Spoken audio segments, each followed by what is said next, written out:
हरे कृष्ण।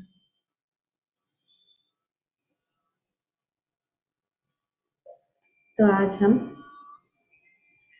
कुंती महारानी की प्रार्थनाएं, कुंती महारानी की शिक्षाएं, कुंती महारानी की स्तुति है, उनको पढ़ रहे हैं, जिसे श्री प्रभुपाद जी ने सुंदर पुस्तक के रूप में कुंती महारानी की शिक्षाएं, जो श्रीमद् भागवतम में हम पाते हैं। भागवतम के पहले स्कंद के 8वें अध्याय के 36वें श्लोक का आज जो हम चर्चा कर रहे हैं, और इस पुस्तक में अध्याय 19, जिसका शीर्षक दिया गया है माया के प्रवाह को लांघ करके आगे बढ़ना। तो यहाँ पे कुंती महारानी भगवान श्री कृष्ण को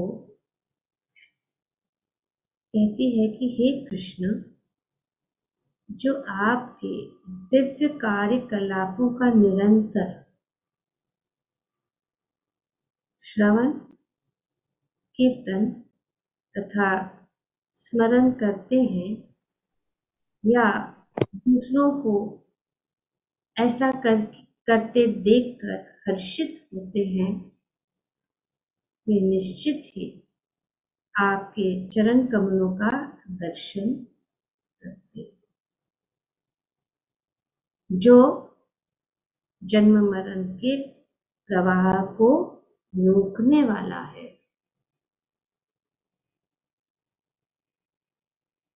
ठीक है ना? Message came up, so I think Hasubha Mataji is trying to connect. Okay. तो यहाँ पे बहुत महत्वपूर्ण श्लोक है, जिसमें विधि बताई गई है। विधि कि हम किस प्रकार से भगवान की भक्ति करके, भगवान को प्रसन्न करके उनके श्री चरण कमलों का दर्शन प्राप्त कर सकते। भव प्रवाह, इस भव प्रवाह से हम एक प्रकार का प्रवाह, और भगवान की भक्ति किस प्रकार से की जाती है? शृण्वन्ति, गायन्ति, गृह्णन्ति, अभिक्षणसः, स्मरन्ति, नन्दन्ति, तवेहितं जनम। तो शृण्वन्ति मतलब सुनने, तो सुनते हैं, जो कोई भी सुनते हैं। गायन्ति कीर्तन करते हैं। गृह्णन्ति ग्रहण करते हैं। अभिक्षण मतलब निरंतर। स्मरन्ति स्मरण करते हैं। नंदन्ति मतलब हर्षित होते हैं। तो इस प्रकार से जो ये करते हैं, कौन? तवेहितं जना, ये जना कौन? वे निश्चित रूप से प्रत्यक्ष आपको देख सकते, पश्यन्ति देख सकते हैं, शीघ्र ही। पश्यन्ति अचिरेण, अचिरेण मतलब शीघ्र है। तावकम आप, कैसे? शृण्वन्ति गायन्ति, गृह्णन्ति, कीर्तन सुन के, कीर्तन करके और स्मरण करके, जो कोई भी इस विधि का पालन करता है वो जो है आपको देख सकते हैं और शीघ्र ही देख सकते हैं। पर एक चीज बहुत महत्वपूर्ण है जो इस श्लोक में कुंती महारानी बताती है कि अभिक्षणशः मतलब निरंतर, ऐसा नहीं कि कभी कभी, निरंतर, नित्यम भागवत सेवया, नहीं कि कभी कभी। अगर कोई ऐसे करता है रोज भगवान का श्रवण कीर्तन करता है तो और स्मरण करता है तो वे जो है इस भव सागर को पार कर, और ये विधि है भगवान के श्री चरण कमलों का दर्शन।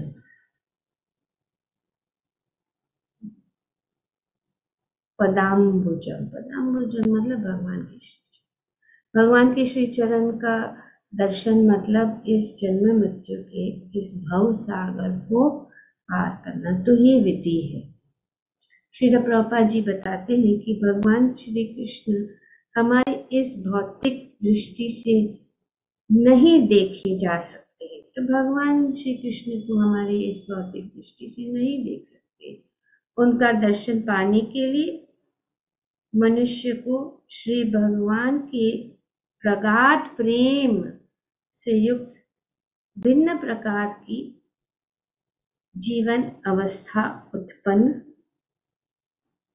करनी होगी, जो यहाँ पे वर्णन किया जा रहा है कुंती महारानी के द्वारा।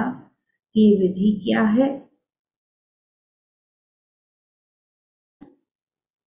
इसीलिए अवतारित होते हैं, भगवान कहते हैं। इसीलिए कुंती महारानी आगे यहाँ पे कहती है, इतने सारे श्लोकों के द्वारा कुंती महारानी ने बताया कि किस प्रकार से हम भगवान क्यों आते हैं और क्यों भगवान का जो आविर्भाव, उनके कार्य दिव्य है, और उनको अगर हम समझ लें तो वो कैसे और आगे हमें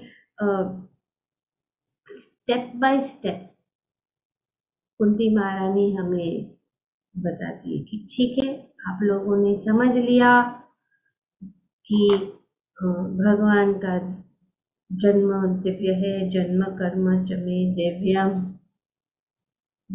जो भी इस बात को समझ लेता है, जब उस देह को त्यागता है तो पुनर्जन्म नहीं लेता है। पर उसका विधि क्या है? ये विधि यहाँ पे कुंती महारानी स्पष्ट रूप से बता रही है। हमारे शास्त्र जो है स्पष्ट, इसमें कोई एम्बिग्विटी नहीं है, इसमें कोई ऐसा चीज नहीं है कि हम नहीं समझ सकते। और इसीलिए कुंती महारानी अपनी प्रार्थना में हमें प्रार्थना ही नहीं कर रही है, पर हमें शिक्षण भी प्रदान कर रही है कि हमें क्या करना चाहिए और इससे करने से क्या लाभ होगा, वो भी यहाँ पे कुंती महारानी बहुत अच्छी तरह से बता रही है। तो भगवान श्री कृष्ण हमें भक्ति योग प्रदान करके हमें मुक्त कराने आते हैं। तो भगवान इसीलिए आते हैं कि सभी बद्ध जीव को मुक्त, इसीलिए भगवान इतनी लीलाएं भी करते हैं ताकि हम क्या कर सकते हैं, उन लीलाओं को सुन सकते हैं। बहुत सारी लीलाएं करते हैं, जब वे वृंदावन लीला है, द्वारका लीला है, इस प्रकार से अनेक अनेक लीलाएं करते हैं ताकि हम जो है उनका जो है श्रवण कर सकते हैं, स्मरण कर सकते हैं, कीर्तन कर सकते हैं, और इस प्रकार से हमारा जीवन जो है सफल हो सकता है। तो वे कहते हैं, भगवान कहते हैं यह करो, और यदि हम उसे करते हैं तो हमें राहत मिलती है। तो प्रहलाद महाराज भी, तो हम देख सकते हैं कि किस प्रकार से कुंती महारानी की जो स्तुतियां हैं प्रहलाद महाराज जैसे महाजन से मिलती जुलती है। हर पल पे हम देख सकते हैं कि क्यों कुंती महारानी की प्रार्थना इतनी उच्चतम कोटि की प्रार्थनाएं हैं। जो बड़े बड़े ऋषि मुनि और जो आचार्य है उनके ऊपर जो है ध्यान देते हैं और उनसे शिक्षण प्राप्त करते हैं, क्योंकि उन्होंने सुंदर स्तुति में वही बात बताई जो प्रहलाद महाराज कहते हैं। जैसे कि हम स्तुति में हम देख रहे हैं कि कुंती महारानी कहती श्रृण्वन्ति गायन्ति, प्रहलाद महाराज कहते श्रवणम कीर्तनम विष्णु स्मरणम पाद सेवनम अर्चनम वंदनम दास्यम साख्यम आत्मनिवेदनम। ये सब विधि बताई गई है भगवान को। इति पुंसर्पित विष्णु भक्ति चे नवलक्षणम, ये भक्ति के नवलक्षण है।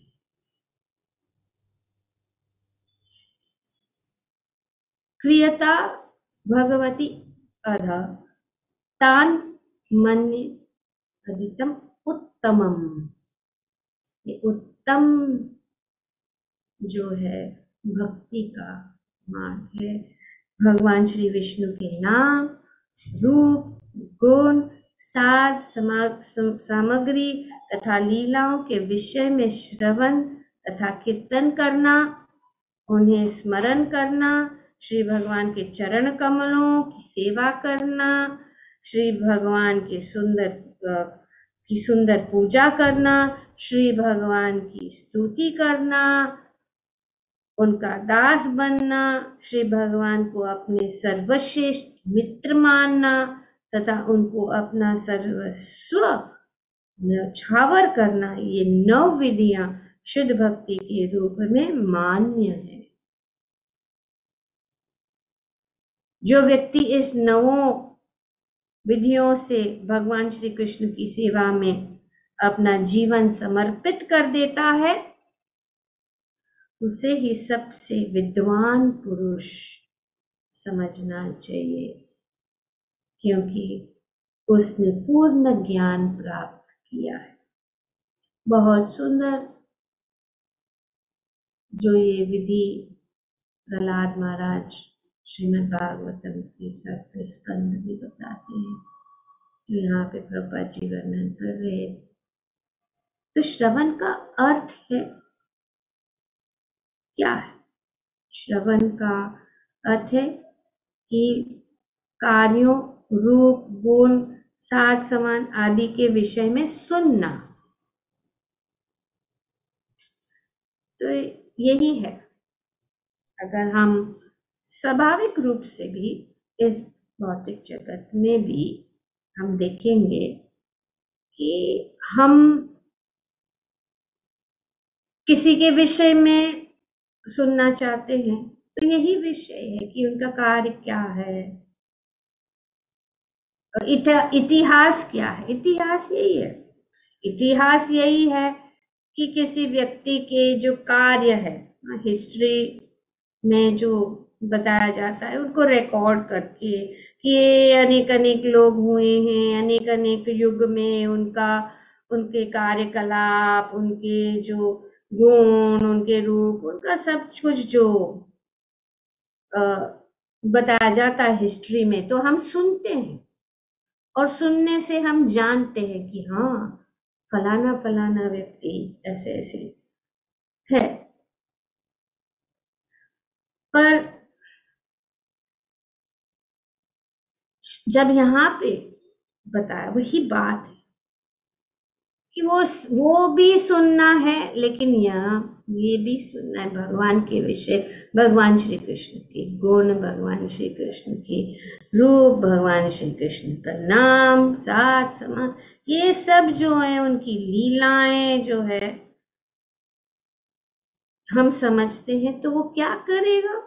वो हमें भवसागर को पार करेगा। ये अंतर है। भौतिक लोगों का भी हम जब सुनते हैं तो बस वो सुन के वही रह जाता है, लेकिन ये जो श्रवण कीर्तन किसका करना है? विष्णु, और किसी अन्य व्यक्ति या किसी चीज का नहीं। तो इसीलिए स्पष्ट किया गया, सब कुछ स्पष्ट है। श्रवणम कीर्तनम विष्णु स्मरणम, किसी और अन्य व्यक्ति का नहीं। तो हमें जो है भगवान श्री विष्णु या कृष्ण के कार्यकलापों का क्या करना है, श्रवण करना है। और सबसे सरल रास्ता है, इन नव विधि भक्ति में से, नवदा भक्तियों में से श्रवण कोई भी कर सकता है। और कोई भी एक अगर अंग है उसको अगर हम करें तो भी उसका लाभ मिल सकता है। जैसे कि उदाहरण है, हर एक अंग के हर एक भक्त है जो प्रतीक, जैसे हम देख रहे हैं श्रीमद् भागवतम, परीक्षित महाराज ने क्या किया, वो सिर्फ बैठ के सुने ना, वे प्रतीक है। श्रवणम के प्रतीक कौन है, परीक्षित महाराज। तो ये बहुत जरूरी है। ये ब्रह्म जिज्ञासा मतलब जिज्ञासा करना है और सुनना है। अनेक अनेक बातें सुनते रहते हैं, जैसे कि टीवी है या इंटरनेट है, ये तो सब बात, कितनी बातें चलती रहती है, उनको सुनते हैं लोग। लेकिन उनको सुनने में और क्योंकि सुनने की तो आदत सबकी है, सब कुछ कोई ना कोई कुछ सुनना चाहता है, कोई अच्छा सुनना चाहता है, कुछ अच्छी चीजें देखना चाहता है। तो इस प्रकार से भगवान भी यहाँ पे बताया गया कि सुनना बहुत जरूरी है।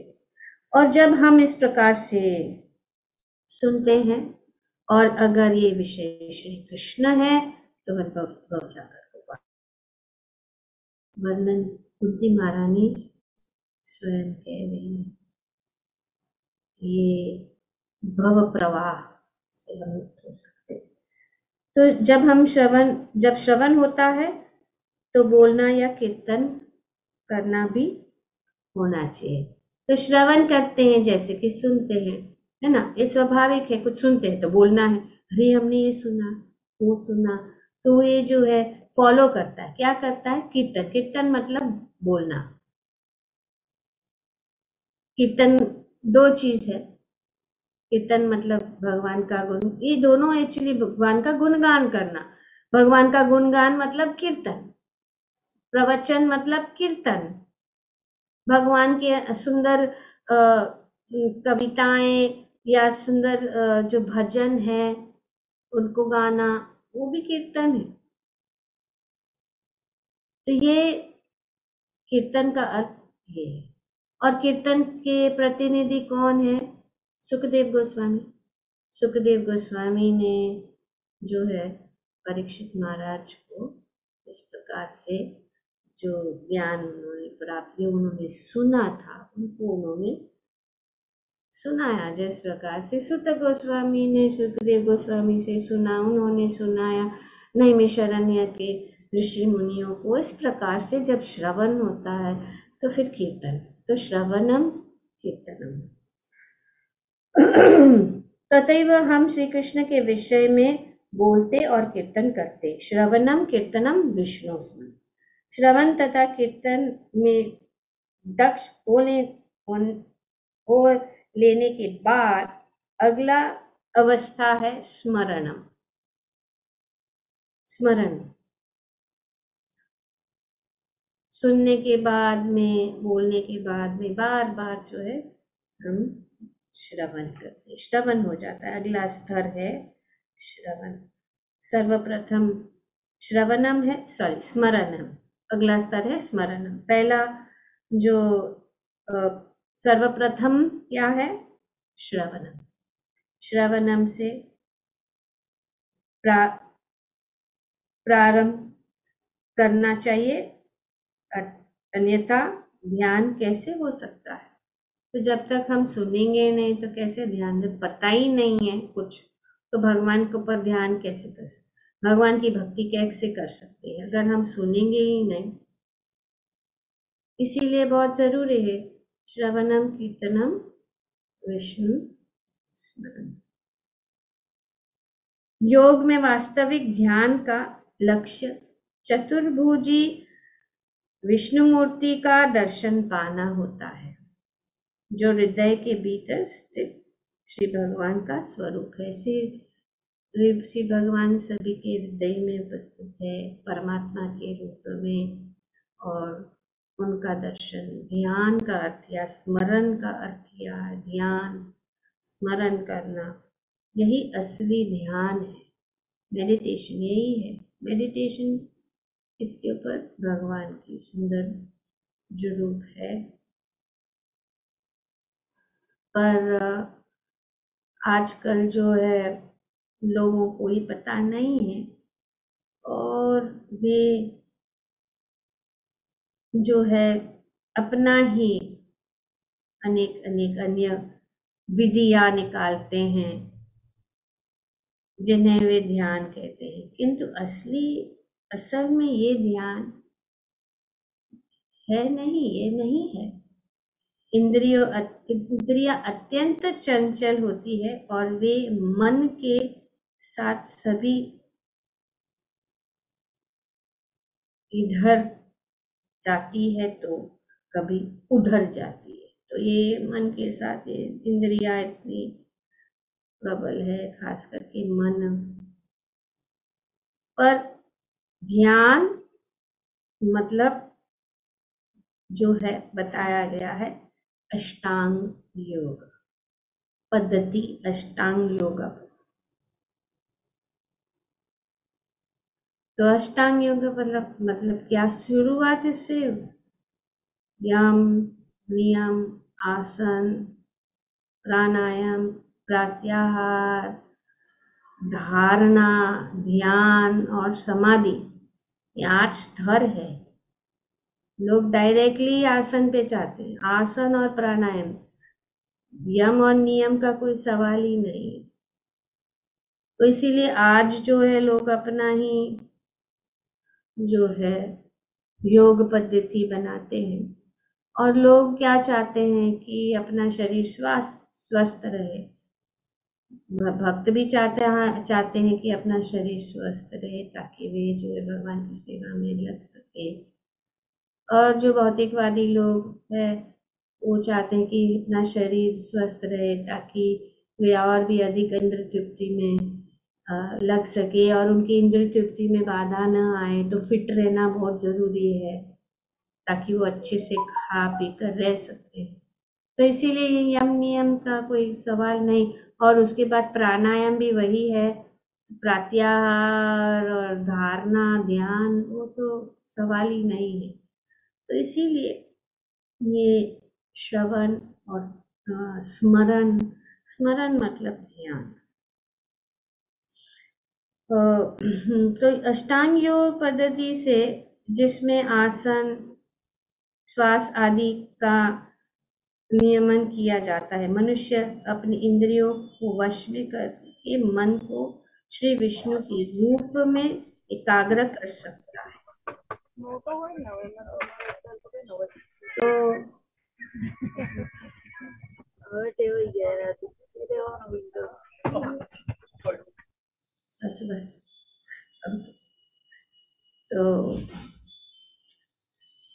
तो ये एकाग्रता विष्णु को के ऊपर ध्यान करना, उस एकाग्रता को क्या कहते हैं?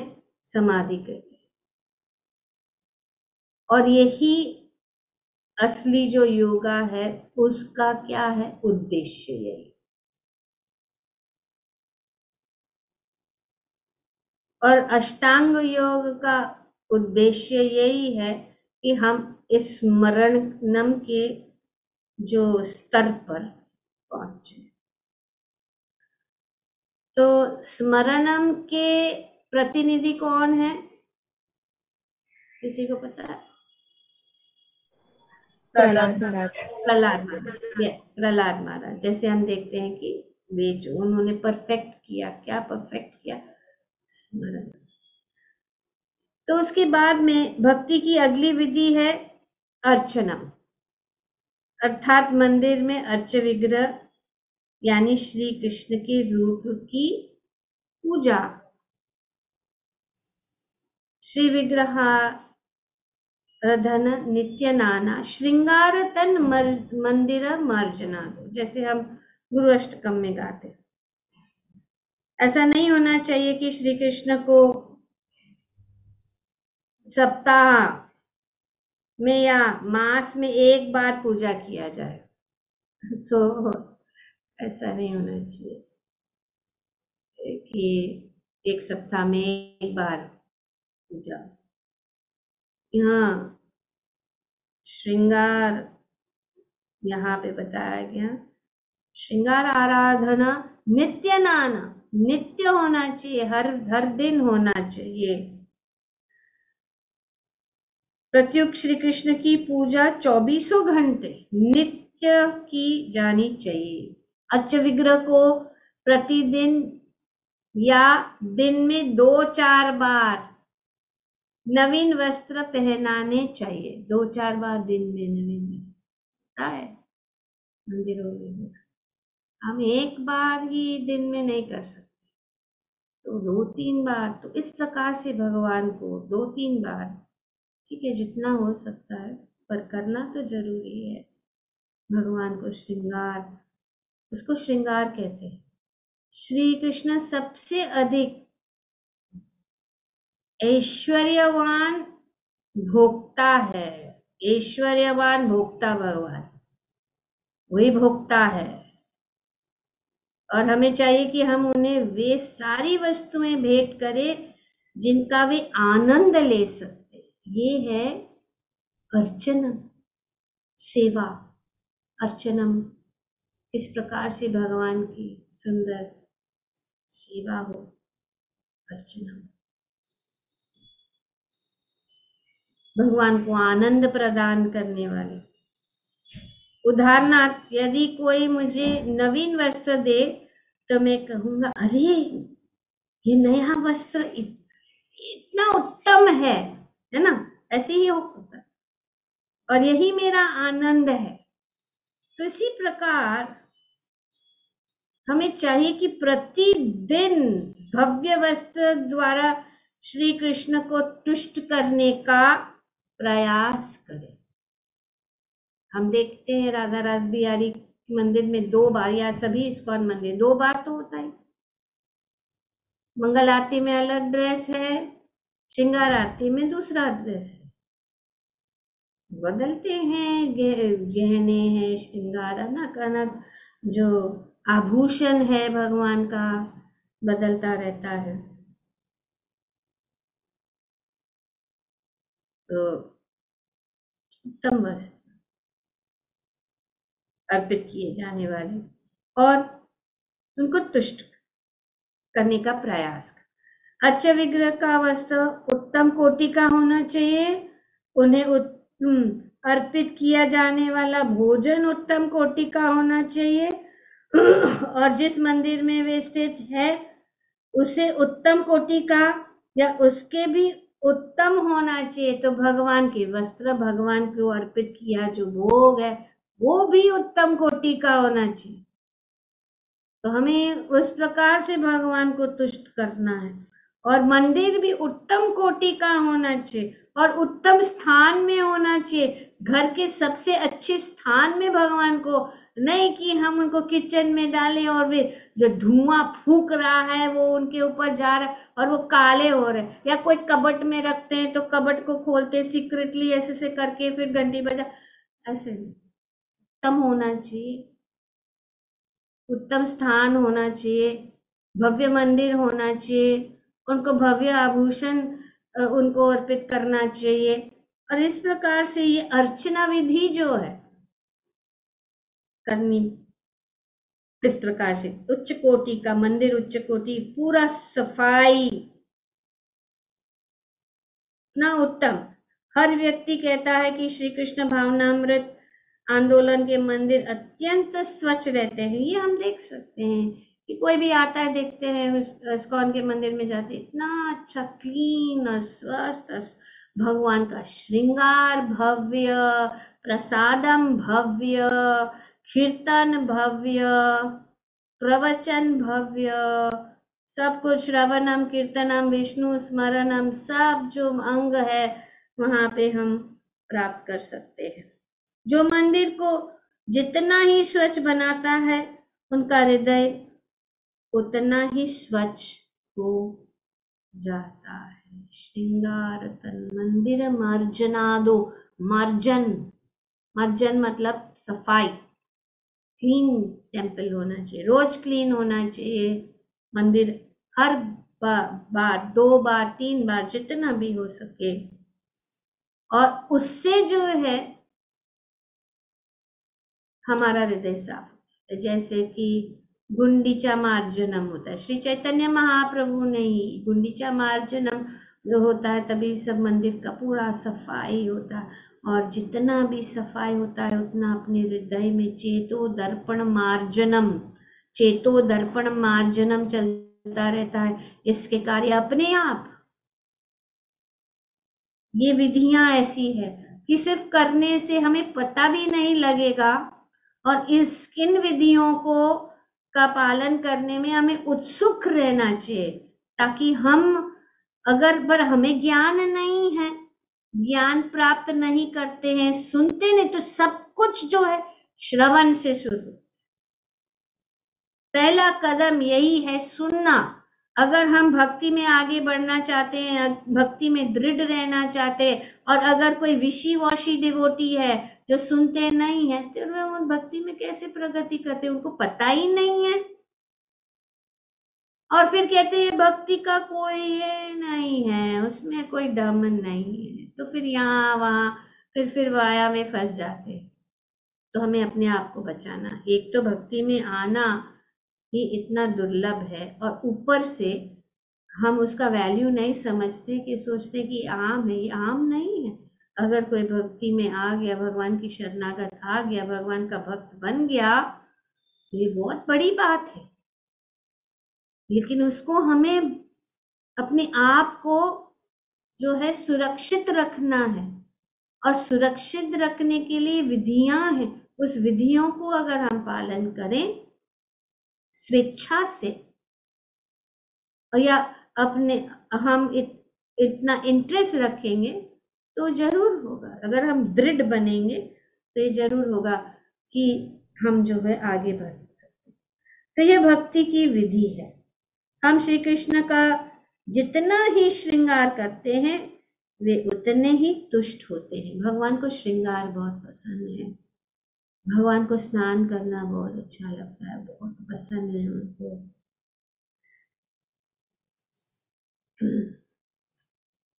हमें हमेशा अनेक अनेक वस्त्र इस प्रकार से करना चाहिए। तो यहाँ पे युक्तस्य भक्तांचने जतोपि वंदे गुरु श्री चरणारविंद। यह गुरु का धर्म है कि वे अनेक शिष्यों को इस तरह से अर्च विग्रह की पूजा करने में लगाएं, और हम ऐसे ही गुरु की वंदना करते हैं। तो गुरु वंदना यही है। अगर हम गुरु अष्टकप में बताया गया है कि हम कैसे कर सकते हैं वंदे गुरु चरण। गुरु क्या करता है, श्रृंगार तन मन, भगवान की श्रृंगार करता है, भगवान की पूजा करता है, भगवान की आरती करता है, और वे इसी प्रकार से अपने शिष्यों को भी ऐसे कराता। तो इसीलिए कुंती महारानी कहती है श्रृण्वन्ति, पहला हमारा कर्तव्य यही, हमारा पहला कर्तव्य है श्री कृष्ण के विषय में श्रवण करना। हमें जो है उत्सुक रहना चाहिए, मनुष्य को सुनने के लिए उत्सुक होना चाहिए।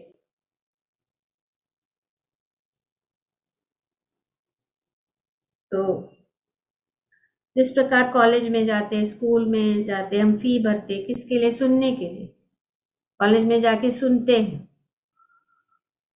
अच्छा जो प्रोफेसर है या अच्छा जो टीचर है उनसे सुनते हैं, और फिर ज्ञान प्राप्त करते हैं। तो इसी प्रकार से भक्तों को भी, जो भक्त हैं वे हमेशा भगवान के विषय में सुनते रहते हैं। और जो कोई भी भक्ति में आगे बढ़ना चाहता है, ये बहुत जरूरी है कि वे पहला कदम, एटलीस्ट पहला कदम करें, ये है श्रवण, सुनना। और इसी हेतु ये सब कार्यक्रम है, ताकि हम सुने। कुछ नहीं करना है, बस बैठ के सुनो। अनेक अनेक भक्तों का जो शिक्षण है उनको सुनो, भगवान की शिक्षण को सुनो। इस प्रकार से हम जो है आगे बढ़ सकते हैं। और जब हम इस प्रकार से भगवान के विषय में सुनते हैं तो हम भक्ति में क्या हो जाएंगे, भक्ति में आगे बढ़ जाएंगे, भक्ति के कार्य में हम लग जाएंगे। भक्ति योग में के कार्य में। और दूसरा इसके बाद में क्या है, तो हम क्या करेंगे, सुनने से गायंती, तो शृण्वन्ति गायंती, कुंती महारानी कहती गायंती, जैसे कि प्रचार, कीर्तन। हम ये श्री चैतन्य महाप्रभु का ये आदेश है, कीर्तनिया सदा हरि, भगवान के गुण, भगवान की लीलाएं, भगवान का गुणगान हमें निरंतर करना चाहिए। जो भी हमने सुना है भगवान का गुणगान करना चाहिए, क्योंकि हमारी जीवा का यही कार्य है, हमारी इंद्रियों को भगवान की सेवा में। ऋषिकेन ऋषिकेश सेवनम उच्यते, तो हमारी इंद्रिया बोलने के लिए तो हमें बहुत बोलना होता है। तो जिसको बोलने का बहुत आदत है वो प्रचार कर सकता है, भगवान का विषय में सुन सकता है और बोलते रह सकता है। भगवान के विषय में बोलते जाओ, बोलते जाओ, बोलते जाओ, और फिर भगवत धाम वापस चलते जाओ। बस यही है। तो श्री चैतन्य महाप्रभु इसलिए कीर्तनिया सदा हरि, सदा हरि, 24 घंटे। नहीं कि कभी कभी मेरे दिल में ख्याल आता, ऐसा नहीं है। हर बार, तुरंत, हर समय वो गाते रहना। अगर कोई चाहे तो हर अंग को कर सकता है। श्रवणम कीर्तनम विष्णु स्मरणम पाद सेवनम अर्चनम वंदनम दास्यम साखी आत्मनिवेदनम, सब नवविधि कर सकते, या एक भी कर सकता है। एक करो, एक भी अगर करेंगे तो सफलता प्राप्त हो जाएगी। जैसे कि परीक्षित महाराज ने अपना जीवन सफल, भगवत धाम वापस जा गए कैसे, भागवतम सुन के। कुछ बोले नहीं, कुछ नहीं, बैठ गए, बस बैठ जाओ क्लास में, सुनते जाओ ध्यान पूर्वक। उन्होंने क्या किया, परीक्षित महाराज सिर्फ बैठ गए और सुखदेव गोस्वामी बोलते गए, सुनते गए। अगर वो कोई भी व्यक्ति अगर सिर्फ सुनेगा और कुछ भी नहीं करेगा, जिस मंदिर में बैठकर भगवत गीता का या श्रीमद् भागवतम सुनेगा, बस उतना ही पर्याप्त है, और कुछ करने की जरूरत नहीं। और अगर वो हरे कृष्ण महामंत्र का जो कीर्तन सुनेगा, वही पर्याप्त है। तो इसीलिए कोई जरूरत नहीं संस्कृत ग्रामर अभी उनको समझने का है ये सब, पर मेन चीज श्रवणम करो, श्रवणम करो, संस्कृत ग्रामर को छोड़ो। उसके लिए तो पूरा जीवन भी काफी नहीं है, क्योंकि भक्ति जो है अप्रतिहता है, उसमें कोई जो है रुकावट नहीं आ सकती, अप्रतिहता।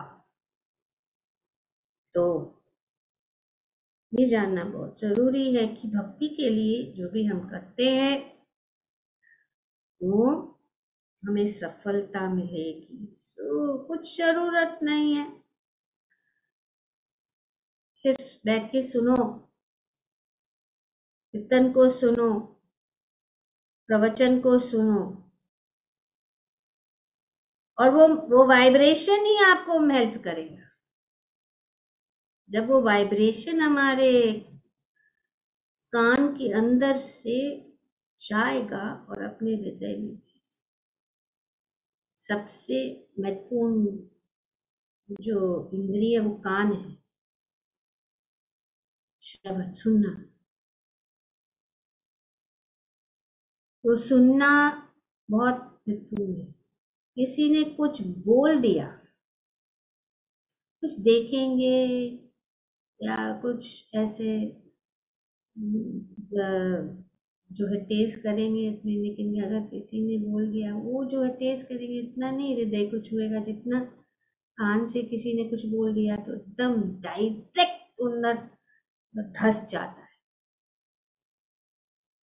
ऐसी इंद्रिया है ये कान। तो इसलिए कान के द्वारा हम जब सुनते हैं भगवान का नाम, भगवान का नाम जब सुनते हैं, भगवान का नाम कीर्तन सुनते हैं, और हम देखते हैं लोग आते हैं इतना सीरियस मूड में रहते हैं, इतना इतना ये सब ऐसे रहते हैं, जैसे कीर्तन शुरू हो जाता है या कीर्तन को सुनते हैं तो फिर वही लोग जो है ऐसे ऐसे आए वो नाचने गाने लगते।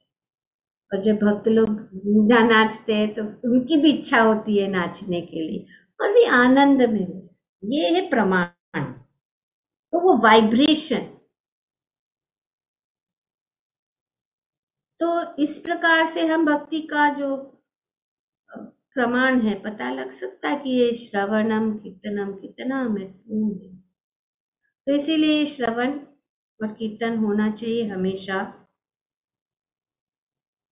ये बहुत जरूरी है। तो अगर हम भक्ति को अपनाना चाहते हैं, अनुशीलन कर रहे, उन्हें कृष्ण के विषय में सुनना, बोलना तथा कृष्ण के संबंध में ही व्यवहार करना होता है। बोलो कृष्ण, भजो कृष्ण, करो कृष्ण, बस बोलो कृष्ण, भजो, यही भगवान के साथ हमारा संबंध। और एक दिन जो है हम भगवान को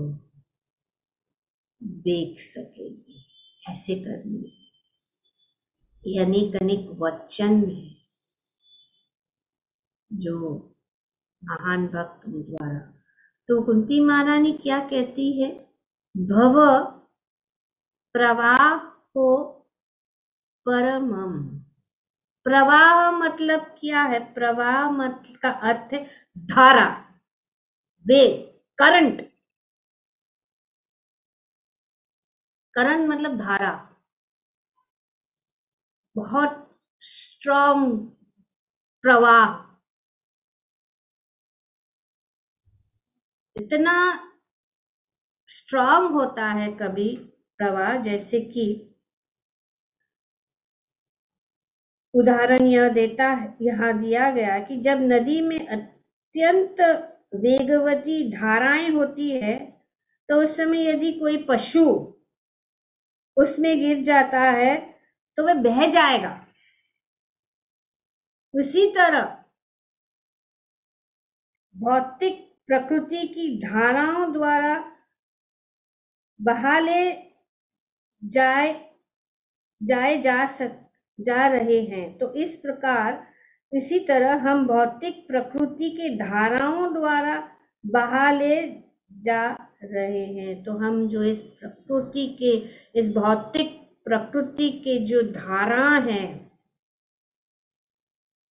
हम जो बह रहे हैं, क्योंकि ये 3 गुणों के प्रभाव के कारण। तो हम इस प्रकार से इस प्रवाह में बह जा। क्या प्रवाह है? भूख, प्यास, जन्म, मृत्यु, जरा, यही प्रवाह, करंट, और ये हमें इस भौतिक सागर में डुबा रही है और हम डूब रहे हैं क्योंकि इसका प्रवाह। और जब हम श्रवणम कीर्तनम विष्णु स्मरणम करते हैं तो इस प्रवाह को रोक, प्रवाह को रोक देते। जैसे प्रवाह रहता है तो इस, अगर हम किसी प्रवाह में फंस गए तो किसी चीज के ऊपर अगर हम पकड़ ले तो हम बहने से क्या कर सकते हैं, बच सकते। तो पदाम भुजम, भगवान के श्री चरण कमलों को अगर हम पकड़ ले तो हम इस प्रवाह से मुक्त हो सकते हैं। कहाँ ये प्रवाह रुकेगा? Where will the current stop? Kunti Devi said, पदाम्बुजम। कहाँ पे रुक जाता है हे कृष्ण? आपके चरण कमलों में ये रुक जाता है, ये यहाँ पे रुक। तो भगवान के श्री चरण कमलों को देखना जरूरी है।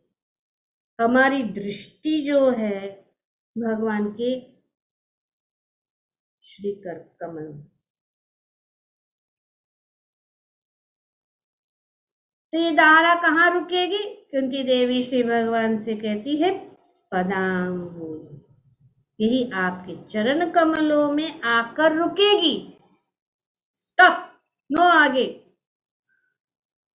सागर में धाराएं हो सकती है किंतु यदि मनुष्य को अच्छी नाव मिल जाए तो वह इस धाराओं से को ढंग से पार कर सकती है। तो इसीलिए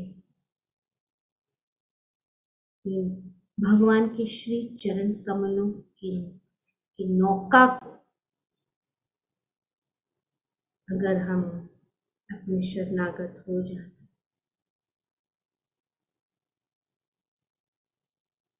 श्रीमद् भागवतम में भी कहा गया समाश्रित ये पाद पल्लव प्लवम, ये बताया गया। कमल की पंखुड़ी छोटी नाव के सदृश है, अतएव यहाँ पे बताया गया है कि यदि कोई व्यक्ति कृष्ण की चरण कमलों की पंखुड़ी रूपी नाव में शरण लेता है तो जन्म मृत्यु का महासागर गोखुर के में भरे जल के समान भक्त बन जाता है आसानी से। जैसे कि बारिश होती है, बारिश में जो है जो बछड़ा चलता है तो उसके चरण के जो चिन्ह है उसमें पानी भर जाता है, जो चरण चिन्ह से उसके वजह से जो मिट्टी में उनका चिन्ह आ जाता है, उसके चिन्ह में वो जो क्या पानी भर जाता है। तो अगर कोई चलता है रास्ते में और वो देखता है कि पानी है तो वो आसानी से उनका इतना छोटा सा चरण के अंदर पानी भरा हुआ है, हमें आसानी से उनको लांग सकते हैं। तो इसीलिए हम इस भगवान की शरण कमलों के शरण ग्रहण कर सकते हैं क्योंकि पदम पदम विपदम है। इस भौतिक जगत में पदम पदम ही विपद है।